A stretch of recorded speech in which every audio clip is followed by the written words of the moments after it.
Hello दोस्तों, नमस्कार। मैं आशीष आप लोगों का स्वागत करता हूं आपके अपने पसंदीदा चैनल एक लक्ष्य एकेडमी में। आशा करता हूं कि आप लोग बड़े स्वस्थ होंगे और अपना पूरा ध्यान अपनी पढ़ाई में लगा रहे होंगे। जैसे कि आपको पता है कि एग्ज़ाम बिल्कुल नज़दीक आने रहे हैं। ठीक है, आज हम शुरू करते हैं घटनाचक्र सीरीज़ में पॉलिटी सब्जेक्ट का सेकेंड लेक्चर। फर्स्ट लेक्चर में हमने किया था कि भारत की राज्य व्यवस्था, उसका शासन को, जो भारतीय संविधान का विकास है, उसको दो हिस्सों में बांटा गया था। एक हिस्सा था कि जो ब्रिटिश ईस्ट इंडिया कंपनी के टाइम में उनके द्वारा जो एक्ट, जो अधिनियम पारित हुए थे, जो कि 1773 से लेकर 1853 तक थे, जिसमें हमने पढ़ा था 1773 रेगुलेटिंग एक्ट। उसके बाद हमने पढ़ा था 1784 पिट्स इंडिया एक्ट, 1786 कुछ अधिनियम हमने पढ़े थे, 1793 का चार्टर एक्ट हमने पढ़ा, 1813 का चार्टर एक्ट पढ़ा, 1833 और 1853 के चार्टर एक्ट हमने पढ़े थे। ठीक है दोस्तों, तो ये था हमारा लेक्चर 1। अब लेक्चर 2 में हम बात करते हैं उसी का सेकंड पार्ट कि ब्रिटिश ताज के शासनाधीश पारित अधिनियम। ब्रिटिश ताज के अंतर्गत जो जो अधिनियम पारित हुए थे 1858 से लेकर 1947 तक, वे सब हम इसमें पढ़ेंगे। तो ब्रिटिश ताज के शासनाधीन पारित अधिनियम कौन सा? सबसे पहला भारत शासन अधिनियम। कौन सा दोस्तों? भारत शासन अधिनियम, गवर्नमेंट ऑफ इंडिया एक्ट। ध्यान देना दोस्तों, गवर्नमेंट ऑफ इंडिया एक्ट 1858 के द्वारा भारत का शासन ब्रिटिश ताज के अधीन कर दिया गया। अब इसमें ईस्ट इंडिया कंपनी का कोई अहम रोल नहीं रह गया था। गवर्नर जनरल के पद नाम को बदलकर यहाँ पर क्या आ गया? भारत का वायसरॉय। क्या आ गया दोस्तों? भारत का वायसरॉय, जो ब्रिटिश ताज का एक प्रतिनिधि बनकर आता था। ब्रिटिश राज का प्रतिनिधि बनकर आता था। ठीक है। लॉर्ड कैनिंग भारत के सबसे पहले वायसरॉय बने। नियंत्रण बोर्ड, जिसको आप बोर्ड ऑफ कंट्रोल कहते हो, और निदेशक बोर्ड, ठीक है दोस्तों, निदेशक बोर्ड, बोर्ड ऑफ डायरेक्टर और नियंत्रण बोर्ड ऑफ कंट्रोल, ये इन सब को समाप्त कर दिया गया। इस अधिनियम द्वारा भारत के राज्य सचिव, secretary of state for India पद का सृजन किया, जिसमें भारतीय प्रशासन पर संपूर्ण नियंत्रण की शक्ति निहित थी। ठीक है, मतलब इनको पूरी शक्ति दे दी गई थी। भारत परिषद अधिनियम, council of India act 1861, council of India act 1861 द्वारा कानून बनाने की प्रक्रिया में भारतीय को भी शामिल करने की शुरुआत हो चुकी थी। कब हुई थी? 1861 में। अधिनियम द्वारा मद्रास एवं बम्बई की प्रेसिडेंसियों को पुनः विधायी शक्तियां देकर विकेंद्रीकरण की प्रक्रिया की शुरुआत की गई। जब हमने लास्ट टाइम पढ़ा था पिछले लेक्चर में, तो हमने पढ़ा कि सेंट्रलाइजेशन शुरू हो गया था, केंद्रीयकरण शुरू हुआ था, लेकिन यहाँ पे दोबारा विकेंद्रीकरण शुरू हो गया। क्या हुआ दोस्तों?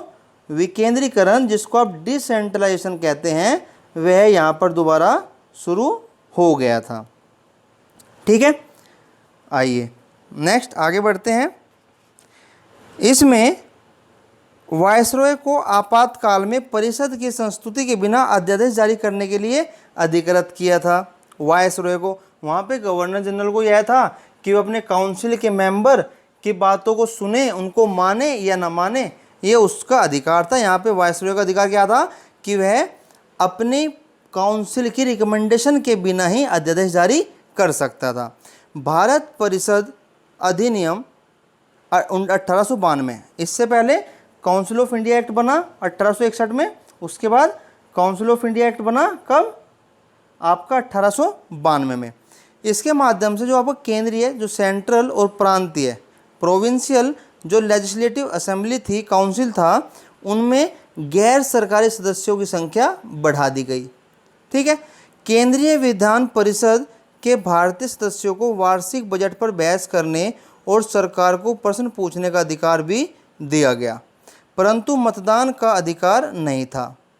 आपने देखता होगा जब राज्यसभा होती है, लोकसभा होती है, तो उसमें दोनों पार्टियां होती है, एक तो पक्ष वाली, एक विपक्ष वाली, एक जो सत्ता में है, एक जो विपक्ष पार्टी है।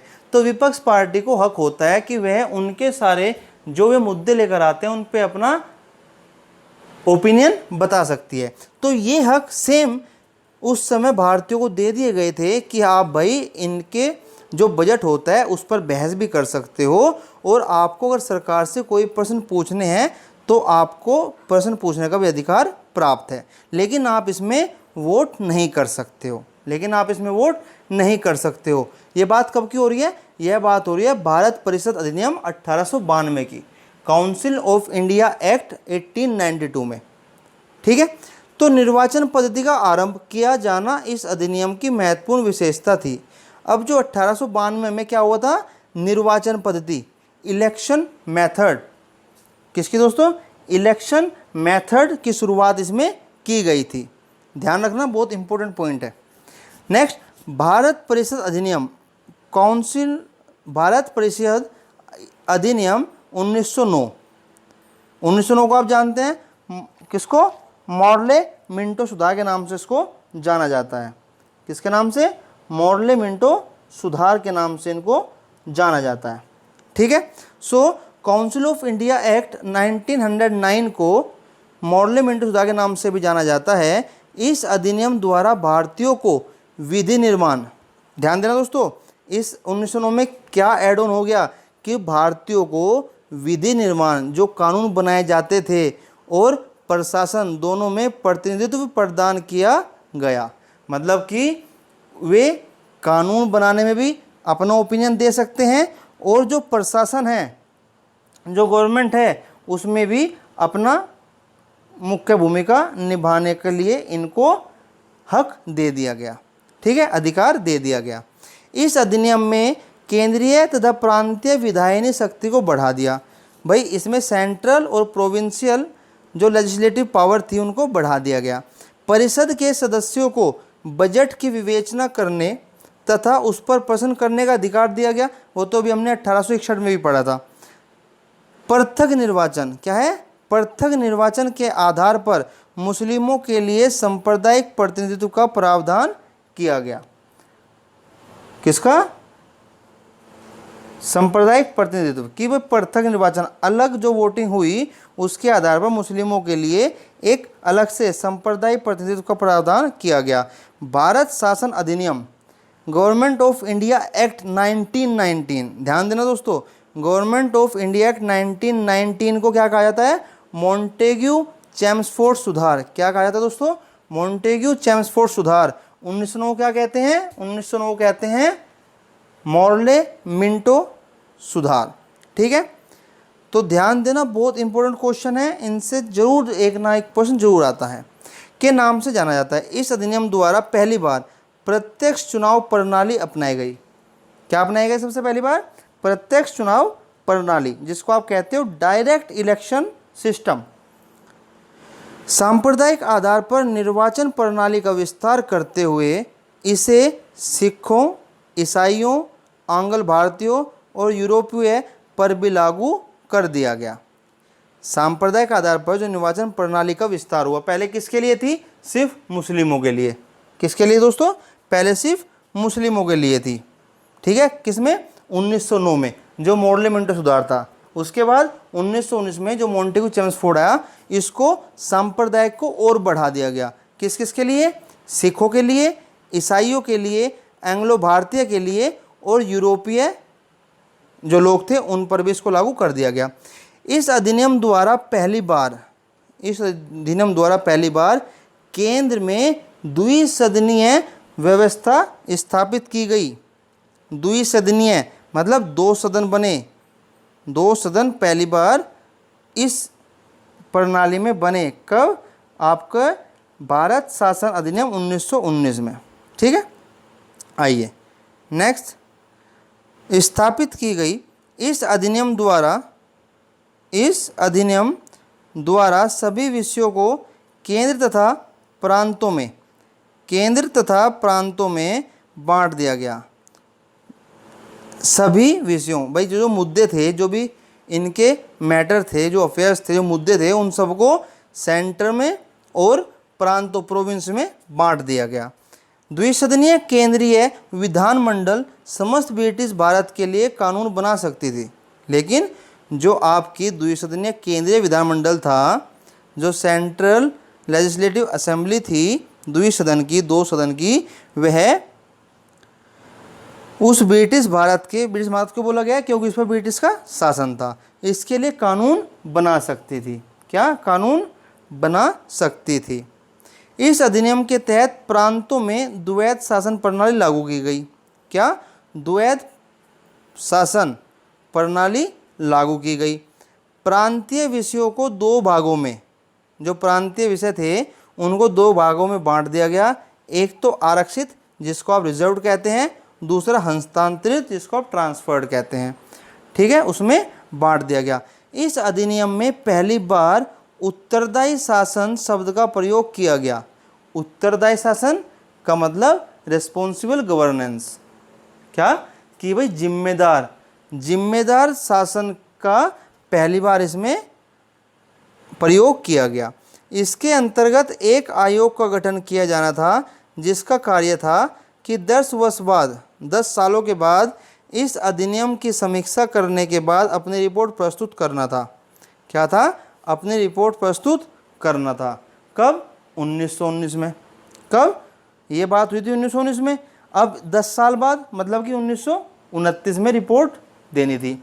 अब उसके बाद क्या आ गया? उसके बाद आपका भारत शासन अधिनियम गवर्नमेंट ऑफ इंडिया एक्ट 1935 आया, जिसमें सबसे पहले भारत में संघात्मक सरकार की स्थापना हुई। संघात्मक फेडरल गवर्नमेंट की स्थापना हुई। किसकी? संघात्मक फेडरल गवर्नमेंट की स्थापना हुई। इस अधिनियम के द्वारा प्रांतों में द्वैत शासन समाप्त हो गया। क्या हुआ? जो द्वैत शासन था वह समाप्त हुआ। उसके बाद केंद्र में द्वैत शासन प्रणाली लागू की गई। केंद्र में द्वैत शासन प्रणाली लागू की गई, प्रांत से खत्म कर दी गई और केंद्र में शुरू की गई। भारत में मुद्रा एवं साख पर नियंत्रण के लिए रिजर्व बैंक ऑफ इंडिया की स्थापना की गई। यहाँ पर आपका एक क्वेश्चन का आंसर और क्लियर हो जाता है कि RBI reserve bank of India की स्थापना कब हुई? तो गवर्नमेंट ऑफ इंडिया एक्ट 1935 के तहत आरबीआई की स्थापना की गई। क्यों? जिससे करेंसी और क्रेडिट पर कंट्रोल हो सके, मुद्रा और साख पर कंट्रोल हो सके। सांप्रदायिक निर्वाचन प्रणाली का विस्तार करते हुए, अब तक क्या था? 1909 में मुस्लिमों का विस्तार किया गया।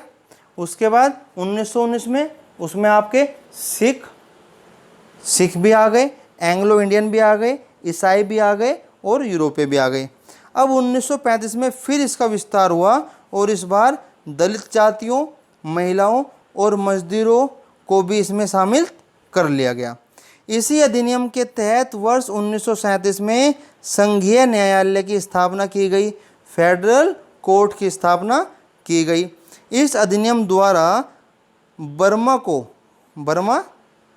को ब्रिटिश भारत से अलग कर दिया गया तथा 2 नए प्रांत बनाए गए, एक सिंध प्रांत और उड़ीसा का निर्माण किया गया। 2 प्रांत कब बने? 1937 में 2 प्रांत बने, एक बना सिंध और दूसरा बना उड़ीसा। इसके तहत कुछ प्रांतों में द्विसदनात्मक व्यवस्था की गई। द्विसदनात्मक व्यवस्था क्या? ये होता है बाई कैमरल अरेंजमेंट। कौन सा दोस्तों? बाई कैमरल अरेंजमेंट किए गए। भारतीय स्वतंत्रता अधिनियम 1947, इंडियन इंडिपेंडेंस एक्ट 1947 में 15 अगस्त 1947 को भारत को स्वतंत्र एवं संप्रभु राष्ट्र घोषित किया गया। उसके बाद इसने वायसरॉय का पद समाप्त कर दोनों डोमिनियन राज्य, अब दोनों डोमिनियन राज्य कौन से हैं बने इस टाइम? एक आपका पाकिस्तान और दूसरा इंडिया। ठीक है। सो 15 अगस्त 1947 को स्वतंत्र और संप्रभु राष्ट्र घोषित किया गया। इसने वायसरॉय का पद समाप्त कर दोनों डोमिनियन राज्यों में गवर्नर जनरल का पद सृजित किया। किसका? गवर्नर जनरल का पद। इसके अंतर्गत शाही उपाधि में जो भारत का सम्राट था उस शब्द को भी समाप्त कर दिया गया, उस शब्द को भी समाप्त कर दिया गया। तो दोस्तों ये था इस चैप्टर का नोट्स के बारे में एक्सप्लेनेशन। अब हम इसके करते हैं क्वेश्चन आंसर। क्वेश्चन नंबर 1, निम्नलिखित में से किस अधिनियम के अंतर्गत भारतीय विधान परिषद को बजट पर बहस करने की शक्ति प्राप्त हुई थी? तो किस अधिनियम के बिहाफ पर हुई थी दोस्तों? भारतीय परिषद काउंसिल ऑफ इंडिया एक्ट 1892 में भारतीय विधान परिषद में को बजट पर बहस करने की शक्ति प्राप्त हुई थी। भारतीय परिषद अधिनियम 1892। ये देखिए इसके बारे में। 1892 के भारतीय परिषद अधिनियम ने विधान परिषद के कार्यों में वृद्धि की। इसके तहत बजट पर बहस करने की शक्ति दी गई, परंतु मतदान का अधिकार नहीं था। इस अधिनियम के तहत कार्यपालिका से प्रश्न पूछने की अनुमति भी दी गई। ठीक है, आइए क्वेश्चन नंबर 2, निम्नलिखित में से किस एक अधिनियम द्वारा भारत में संघीय न्यायालय की स्थापना की गई थी? निम्नलिखित में से किस एक अधिनियम द्वारा भारत में संघीय न्यायालय की स्थापना की गई थी दोस्तों? भारतीय परिषद अधिनियम 1861 के द्वारा, भारत सरकार अधिनियम 1909 के द्वारा, भारत सरकार अधिनियम 1919 के द्वारा, या उपरोक्त में से कोई नहीं। तो हम सब जानते हैं कि जो निम्नलिखित में से संघीय न्यायालय की स्थापना की गई थी वह की गई थी 1935 के अंतर्गत। किसके अंतर्गत? भारत सरकार अधिनियम 1935 के अंतर्गत। और अगर डेट की बात की जाए तो ये 1 अक्टूबर 1937 को इसकी स्थापना की गई थी। 1 अक्टूबर 1937 को इसकी स्थापना की गई थी। ठीक है, आइए नेक्स्ट।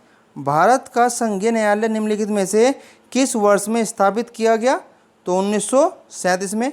अभी आप लोगों ने इसका जवाब दिया 1937 में, 1 अक्टूबर 1937 में। ठीक है, नेक्स्ट।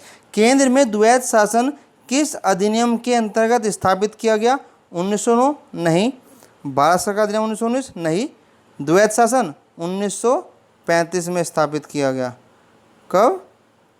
1935 में स्थापित किया गया। ठीक है, जिसमें कि 2 भागों में बांटा था, एक रिजर्व था और दूसरा ट्रांसफर्ड था। नेक्स्ट, निम्नलिखित में से किस अधिनियम ने केंद्र में द्वैत शासन प्रणाली को स्थगित किया?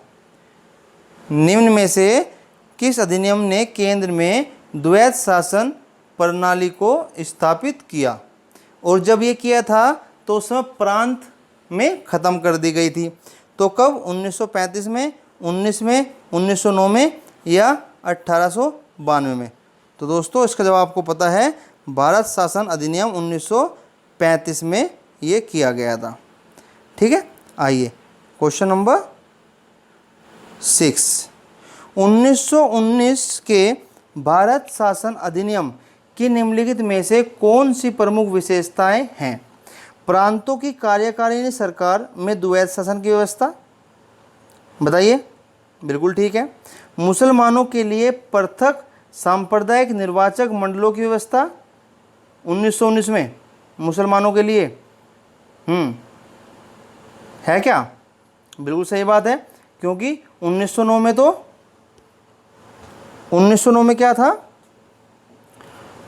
1909 में मुसलमानों के लिए कर दी गई थी। 1919 में तो और बढ़ा दी गई थी। किसके लिए? सिखों के लिए, एंग्लो इंडियंस के लिए, ईसाइयों के लिए और आपका यूरोपिया के लिए। ठीक है, सो यहाँ पे लिखा है प्रांतों की कार्यकारिणी सरकार में द्वैत शासन की व्यवस्था हो गई थी। बिल्कुल सही है। मुसलमानों के लिए पृथक सांप्रदायिक निर्वाचक मंडलों की व्यवस्था, ये गलत है, ये तो 1909 में हो गया था। और केंद्र द्वारा प्रांतों को विधायिनी शक्ति का हस्तांतरण, केंद्र द्वारा प्रांतों को विधायिनी शक्ति का हस्तांतरण, ये बिल्कुल ठीक है, ये भी हो गया था। तो इसका जवाब है केवल 1 और 3। और 1 और 3 कौन से में दोस्तों? आपके सी में। किस में है? आपके सी। ठीक है, आइए नेक्स्ट क्वेश्चन नंबर 7। भारतीय विधान पालिका प्रथम बार द्विसदनीय बनाई गई। जो भारतीय विधान पालिका है वह पहली बार द्विसदनीय बनाई गई 1892 के भारतीय काउंसिल एक्ट द्वारा, 1909 के द्वारा, 1919 के द्वारा या 1935 के द्वारा। पहली बार द्विसदनीय बनाई गई किसके द्वारा? 1919, जिसको आप मॉन्टेग्यू चेम्सफोर्ड के नाम से भी जानते हैं। तो ऑप्शन इसका है आपका सी। ऑप्शन क्या है? सी। 1919 के भारत सरकार अधिनियम द्वारा केंद्र में द्विसदनीय विधान पालिका की स्थापना की गई। ऊपरी सदन, जिसको आप राज्य परिषद कहते हैं, काउंसिल ऑफ स्टेट, जो कि 5 वर्ष के लिए होता था और उसके 60 सदस्यों में से 34 निर्वाचित तथा 26 मनोनीत होते थे। ठीक है। और निचला सदन, जिसको आप केंद्रीय विधानमंडल कहते थे, सेंट्रल लेजिस्लेटिव असेंबली, जो कि 3 वर्ष के लिए होता था और उसके 144 सदस्यों में से 104 निर्वाचित और 40 मनोनीत होते थे। ठीक है, आइए नेक्स्ट। केंद्र में कौन सा एक्ट द्विसदनीय विधायिका लाया? द्विसदनीय विधायिका लाया, अभी हमने पढ़ा था 1919। कौन सा? 1919, मतलब कि ऑप्शन सी। राष्ट्रपति के अध्यादेश निर्गत करने की शक्ति प्रेरित है किससे? जो राष्ट्रपति का अध्यादेश है कि वह निर्गत कर सकता है, उसकी शक्ति है, किससे है? भारत सरकार 1919 या 1935 या 1909, 1947। तो इसका जवाब आपका बी है, भारत सरकार अधिनियम 1935। तो कुछ बोल्ड डिसीजन 1935 में लिए गए थे। गवर्नर जनरल को 1861 में भारत परिषद अधिनियम से ही विधान परिषद की अनुमति के बिना अध्यादेश जारी करने की शक्ति प्रदान थी। तथापि भारतीय संविधान में राष्ट्रपति के अध्यादेश निर्गत करने की शक्ति अनुच्छेद 123 भारत सरकार अधिनियम 1935 की धारा 42 से प्रेरित है। ठीक है, आइए। केंद्रीय विधानसभा के निम्नांकित में से कौन से निर्वाचन भारत शासन अधिनियम 1919 के तहत हुए? 1926, 1937 या 1945? 1926, 1937 या 1945? तो दोस्तों इसका जवाब है कि वर्ष 1926 और वर्ष 1945 को केंद्रीय विधानसभा चुनाव भारत शासन अधिनियम 1919 के तहत हुआ था। ठीक है, तो 26 और 45। तो ऑप्शन हो गया इसका सी, ए एंड सी, तो बी नहीं है। निम्न लिखित में से किस अधिनियम द्वारा संवैधानिक निरंकुशता का सिद्धांत प्रवर्तित किया गया? ध्यान देना, संवैधानिक निरंकुशता का सिद्धांत प्रवर्तित किया गया 1909, 1919, 1935, 1947। तो इसका जवाब भी आपका 1935। क्या दोस्तों? 1935। क्यों? क्योंकि संवैधानिक निरंकुशता का सिद्धांत भारत अधिनियम 1935 द्वारा प्रवर्तित किया गया।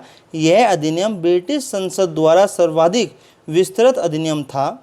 साथ ही यह भारत के लिए तैयार संवैधानिक प्रस्तावों में से सबसे जटिल दस्तावेज था। इसी अधिनियम में भारत संघ की स्थापना, संघीय न्यायपालिका, केंद्र और राज्यों के मध्य शक्तियों का विभाजन आदि की व्यवस्था की गई थी। ठीक है, आइए क्वेश्चन नंबर नेक्स्ट क्या है? Question number 12।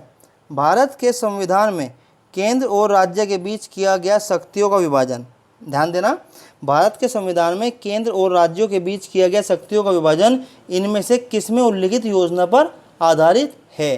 तो मॉडल मिंटो में तो नहीं था, उसके बाद मॉन्टेग्यू चेम्सफोर्ड 1919, इसमें भी नहीं था। लेकिन हाँ 1935 में केंद्र और राज्यों के बीच में शक्तियों का बंटवारा किया गया था। राज्य में द्वैध शासन समाप्त करके केंद्र में द्वैध शासन लागू किया गया था। और इसी समय अखिल भारतीय महासंघ स्थापित करने का प्रावधान भी शामिल किया गया था। इस संघ का निर्माण तत्कालीन ब्रिटिश भारत के प्रांतों, चीफ कमिश्नर प्रांतों और देशी रियासतों से मिलकर होना था, परंतु यह व्यवस्था लागू नहीं की जा सकी। 1935 के भारत सरकार अधिनियम द्वारा स्थापित होने वाले संघ में अवशिष्ट शक्तियां गवर्नर जनरल को प्रदान की गई थी। तो भारत सरकार अधिनियम 1935 में केंद्र और राज्यों के बीच में शक्तियों का विभाजन कर दिया गया था। नेक्स्ट, निम्न में से एक भारत सरकार अधिनियम 1935 की मुख्य विशेषता से नहीं थी। कौन सा?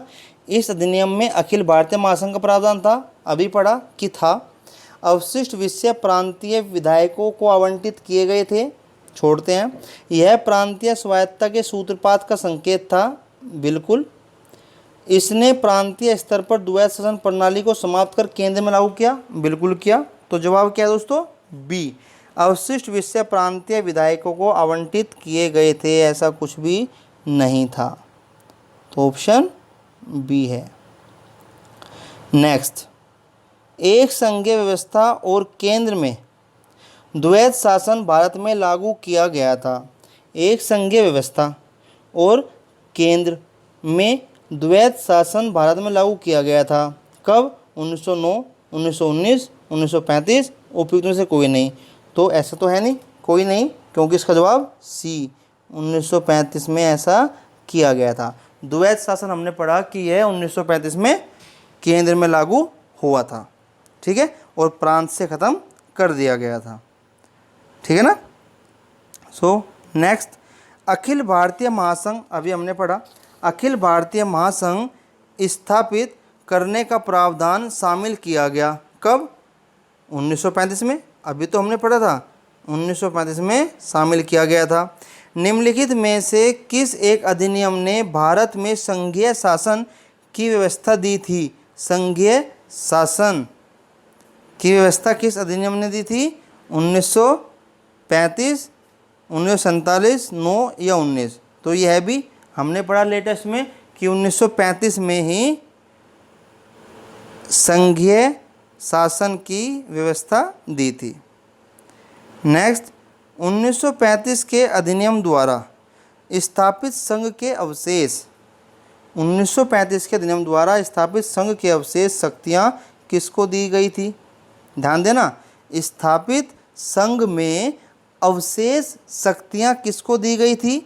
संघीय विधानपालिका को, प्रांतीय विधानमंडल को, गवर्नर जनरल को या प्रांतीय गवर्नर को? तो हमने पढ़ा था किसको? गवर्नर जनरल को कुछ सारी शक्तियाँ दी गई थी। निम्नलिखित में से कौन सा एक भारत शासन अधिनियम 1935 में स्वीकार किया हुआ महत्वपूर्ण और स्थायी अवयव नहीं है? देश के लिए लिखित संविधान, विधानमंडल के लिए निर्वाचित एवं जवाबदेह प्रतिनिधि। ध्यान देना, निम्नांकित में से कौन सा एक भारत शासन अधिनियम 1935 में स्वीकार किया हुआ महत्वपूर्ण और स्थायी अवयव नहीं है? देश के लिए लिखित संविधान महत्वपूर्ण स्थायी अवयव है, नहीं है। दूसरा, विधानमंडल के लिए निर्वाचित एवं जवाबदेही प्रतिनिधि, एक संघ की योजना पर विचार, विधानमंडल के लिए सरकारी सदस्यों का समवांचित किया जाना। समवांचित होता है नॉमिनेट किया जाना। सो भारत शासन अधिनियम 1935 में देश के लिए लिखित संविधान का उल्लेख नहीं था, ठीक है। भारत के लिए संविधान का सर्वप्रथम उल्लेख क्रिप्स मिशन में किया गया था। अन्य तीनों विकल्प भारत शासन अधिनियम 1935 में समाहित थे। तो इसका जवाब हो गया आपका ए, देश के लिए लिखित संविधान का इसमें कोई जिक्र नहीं था। क्वेश्चन नंबर नेक्स्ट 19, 1935 का गवर्नमेंट ऑफ इंडिया एक्ट क्यों महत्वपूर्ण है? यह भारतीय संविधान का प्रमुख स्रोत है। इसके द्वारा भारत को स्वतंत्रता मिली। इसमें भारत विभाजन उल्लिखित है। इसके द्वारा रियासतें समाप्त हुई। तीनों में से कुछ नहीं हुआ, सिर्फ यह है कि यह भारतीय संविधान का मुख्य या प्रमुख स्रोत है। ठीक है, सिर्फ यही एक बात सटीक बैठती है। बाकी अगर बात करें तो जो 1935 के मुख्य उपबंध हैं वे क्या हैं? संघात्मक सरकार की स्थापना है, केंद्र में द्वैध शासन की स्थापना, हमने बात की प्रांतों से खत्म की और केंद्र में लागू की, प्रांतों में द्वैध शासन समाप्त, द्वैध शासन के स्थान पर स्वायत्त शासन की स्थापना की, द्विसदनीय केंद्रीय विधानमंडल, प्रांतीय शासन व्यवस्था, प्रांतीय विधानमंडल, केंद्र एवं प्रांतों में शक्तियों का विभाजन और फेडरल न्यायाधीश की स्थापना, ये 1935 के मुख्य उपबंध हैं। ठीक है, आइए निम्नलिखित अधिनियमों में से किस अधिनियम के फलस्वरूप बर्मा भारत से अलग हुआ? Indian council act 1909, government of India act 1919, government of India act 1935 और इंडियन इंडिपेंडेंस एक्ट 1947। तो इसका जवाब भी दोस्तों गवर्नमेंट ऑफ इंडिया एक्ट 1935 है। इसमें बर्मा अलग किया गया था और दो नए प्रांत बने थे, एक सिंध प्रांत और एक उड़ीसा प्रांत का गठन किया गया था। ठीक है दोस्तों, तो ये आज हमने पॉलिटी का सेकंड पार्ट पढ़ा। जानना चाहता हूँ कि आपको यह कैसा लगा, और जैसा भी आपको लगा प्लीज़ उसका ब्यौरा आप मुझे कमेंट बॉक्स में लिखकर अवश्य बताएं। ठीक है दोस्तों, तो मैं तब तक के लिए आप लोगों से विदा चाहता हूँ। अगली क्लास में मिलते हैं अच्छे और अच्छे मैटर के साथ। तब तक के लिए अलविदा, नमस्कार, धन्यवाद दोस्तों।